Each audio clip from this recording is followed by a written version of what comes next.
When they were elected last year, the Labour government stressed that their number one mission in government was to stimulate growth. Given that over the last 15 years, growth in the UK has languished, it's understandable why this was so high on their agenda.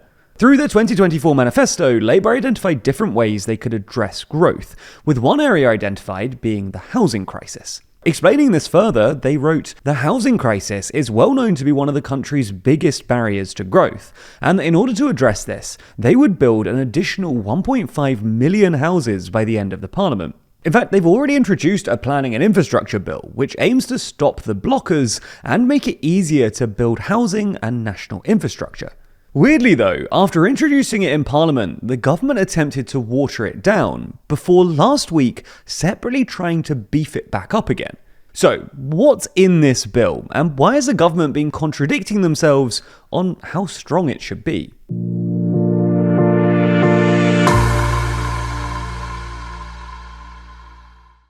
Dive deeper into politics with our magazine Too Long. Yep, we make a real physical magazine. In the latest issue, we discuss if Starmer just has no vision for Britain, if Farage could become Prime Minister, and ask if we're observing the end of the American order. Find out more by clicking the link in the description. As we mentioned in the intro, one of the main aims of the Planning and Infrastructure Bill was to make it easier for developers to build houses and build critical national infrastructure. However, the bill itself has a number of different sections, such as one on energy infrastructure reform, transport infrastructure reform, compulsory purchase order reforms, and development corporation reforms. Given that the government's main aim is to speed up house building, this is the area that we're going to focus on in this video. On this, there are four main changes that the bill makes. Firstly, it allows the Secretary of State to grant local planning authorities the power to raise their own planning fees.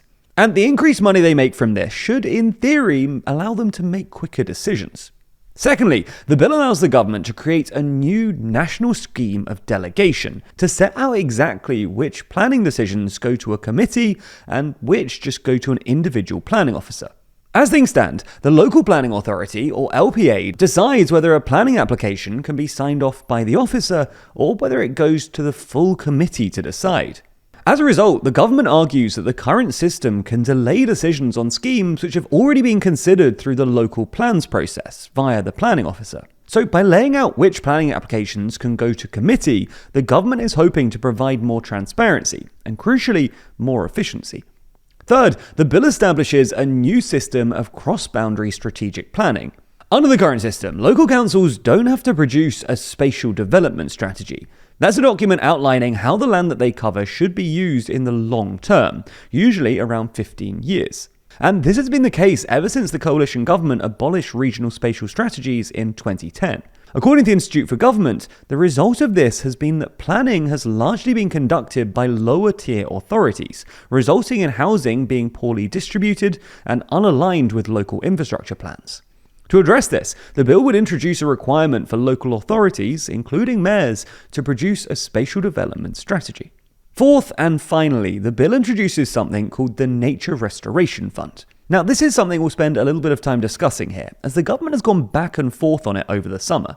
As things currently stand, each individual development must mitigate the impact that the construction will have on the environment, known as discharging environmental obligations. In order to fix all of this, the bill proposed new environmental delivery plans, or EDPs, which determine environmental standards at a higher level. Through the EDPs, developers will have the option to pay into a new nature restoration fund. If they do this, they won't have to build infrastructure locally to offset their environmental impact. Instead, they'll simply have to provide funds so that mitigation can happen elsewhere. Groups such as the RSPB and National Trust were particularly critical of this change, and were actually successful in pushing the government to introduce amendments to the bill in the House of Lords. And in essence, these amendments watered down the current proposals. Specifically, the amendments introduced new legal tests for whether developments are meeting the criteria set out in the EDPs. For instance, the government is introducing new revocation reports, which will assess whether these EDPs have been effective.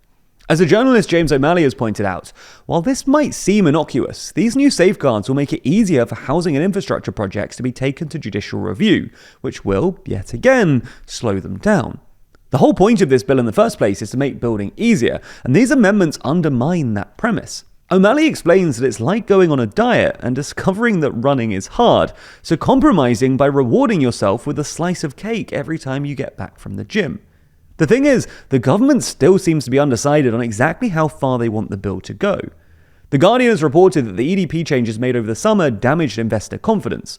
And this is bad news, especially as Reeves is banking on the changes to the Planning and Infrastructure Bill to stimulate growth and help her close the £30 billion fiscal black hole.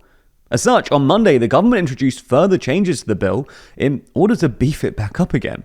As we see it, there are three main changes being made now. The first of these is a decision to allow ministers to stop councils from refusing planning permission, using something called their call-in powers. As things stand, the government is able to use these powers to block councils that approve planning applications they don't like. But now they'll also be able to step in to force councils to approve things that they've previously rejected. Next, the second change is aimed at stopping planning permissions being timed out if they're held up in court by a judicial review. Currently, housing developers need to reapply for planning permission if they're not able to start construction because their project has been held up in the courts. But this new change means that developers won't need to start from scratch in the event that their project is taken to court. And finally, the third main change is aimed at limiting exactly when Natural England, the environmental regulator, should get involved in planning permissions. Right now, they're required to respond to all queries from local authorities that relate to nature. But the new changes will allow for discretion over which applications they're actually involved in. And Reeves is hoping that these three changes will serve two purposes. Firstly, she's hoping that they'll counteract the damage done to investor confidence over the summer by the introduction of the revocation reports. Second, the introduction of these changes should give the Office for Budget Responsibility, or OBR, enough time to assess their impact before the autumn statement. Some reports suggest that alongside the new changes, the bill could fill around £3 billion of the £30 billion black hole. And while this alone wouldn't be enough to fix all of Reeves's problems, it certainly would help.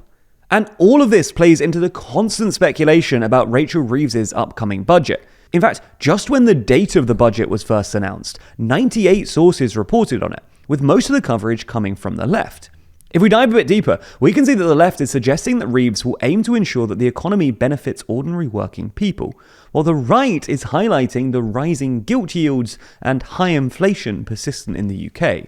This type of analysis is why Ground News has been my favourite way to stay up to date with the news since 2023, so I want to thank them for sponsoring this video. It's no secret by this point just how much we're fans of Ground News. They've been long-time supporters of this channel and independent news media at large. And that's because their app and website makes it easier to navigate the news. Ground News gathers thousands of articles worldwide in one place, so that you can easily compare how different outlets cover the same story. Each story comes with a visual breakdown on political bias, factuality, and who owns these sources.